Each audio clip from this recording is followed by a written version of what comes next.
পৃথিবীতে আমি মানুষ হয়ে না জন্মালে বুঝতেই পারতাম না যে মানুষের ভিতরে এত শয়তানি এবং বান্দ্রামি এবং এত কিছু জমানো থাকে। কিছু লোকজন থাকে যারা গাছে উঠিয়ে মই টানা লোকজন, এদেরকে দিয়ে কোনো ভালো কাজ করা বা ভালো কাজ করানোর আশাও করা যায় না এবং চিন্তাও আসে না। নিজের অতীত একবারও ভেবে দেখে না যে তাদের অতীতে পিছনে কি ছিল বা তারা কি আগে ছিল বা আগে কি করতো, কিন্তু মানুষকে জ্ঞান দেওয়ার বেলায় এক ফোঁটাও ছাড় দেয় না। আরে ভাই, আমি আগে বলি শোন, মানুষকে জ্ঞান দেওয়ার আগে নিজের অতীতটা একবার ঘুরে দেখিস যে নিজের অতীতে তুই আগে কত ভালো ছিলি। যাই হোক, হে হ্যালো এভরিওয়ান, সবাইকে আসসালামু আলাইকুম। চলে আসি নতুন একটি সুন্দর ব্লগ নিয়ে। আজকে অনেকগুলো দাওয়াত খেতে যাব একটা বাসাতেই। ভিডিও দিব করে ভিডিও যে আপলোড করব, এডিটিং করব, তারই সময় পাচ্ছিলাম না। ইতিমধ্যে তোমরা আমার নানু বাড়ি নিয়ে অনেক ব্লগ দেখেছো, আবার এই নানু বাড়ি নিয়েই ব্লগ বানাতে চলে আসলাম। তো নানু বাড়িতে আমাদের একটি দাওয়াত ছিল, আসলে না আমার মামা তো ভাই বোনদের আকিকা এবং সুন্নতে খতনা। সুন্দর মতো গিয়ে রেডি টেডি হয়ে বের হয়ে পড়ে তারপরে ওখানে যাওয়ার পরে আমার বোনের চুরি করা কিছু খাবার খাই।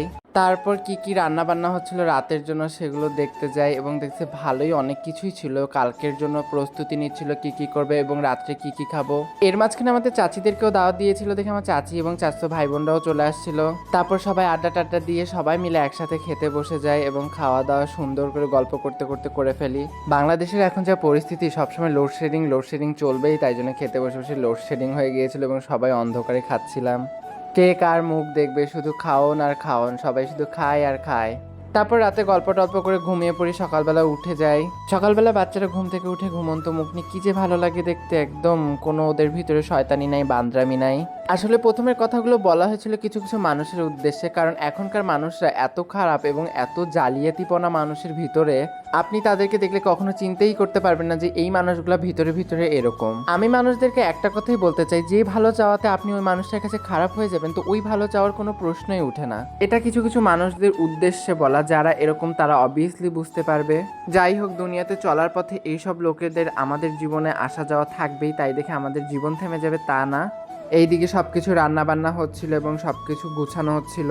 যে যার মতো ব্যস্ত হয়ে পড়ছিল, কেউ খাচ্ছিল তো কেউ গান বাজাচ্ছিল, কেউ এটা দেখতেছিল তো কেউ ওটা করতেছিল, কেউ কাজে হেল্প করতেছিল তো কেউ ঘুম পাড়ছিল। তারপর সুন্নত দেওয়ার পালা আসে। ওই যে আমার মামাতো ভাই, ওকে সুন্নত দিবে আজকে, যদিও নিজেরটা মনে নেই, কিন্তু ওকে দেখে ফিল করতে পারতেছিলাম যে কি গিয়েছিল তখন ভিতর দিক দিয়ে। তারপর আমরা নাচ গান করি কিছুক্ষণ সবাই মিলে। তারপর ওখানে দেখি চুরি করা মাংস খাচ্ছে দুলা ভাই। তারপর আমি আরেকটা চোরকে খুঁজে পাই, সেটা হচ্ছে আমার বড় বোন। ও ফির ওর জামাইয়ের কাছ থেকে নিয়ে চুরি করা মাংস খাচ্ছিল। ছোট দুলাভাই ফির বাজার থেকে এনে সবাইকে চিপস দিচ্ছিল, তাই জন্য আমি অতটুকু পেয়ে গেছিলাম। আর এইদিকে এই রিফাত হাতল দিয়ে ওইটা নাড়তেছিল। সবাই ওটা ধরে ধরে রান্না করছে এক এক করে। আর ওই দিন এতই গরম ছিল, এই জন্য আমরা বাজার চলে যাই, আমি রিফাত এবং ছোট দুলাভাই মিলে ওখানে যে ঠান্ডা ঠান্ডা কিছু খাই। আর ওখানকার ওয়েদারটাও এত সুন্দর ছিল।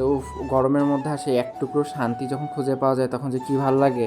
তারপর ঠান্ডা খাওয়া দাওয়া শেষে সুন্দর করে বাইকে করে চলে যাই আবার বাসায় গিয়ে দেখি সব বাচ্চারা ফোন টিপতেছে। তো আজকে এতটুকুই, বাকিটুকু দেখো পরের ব্লগে। বাই।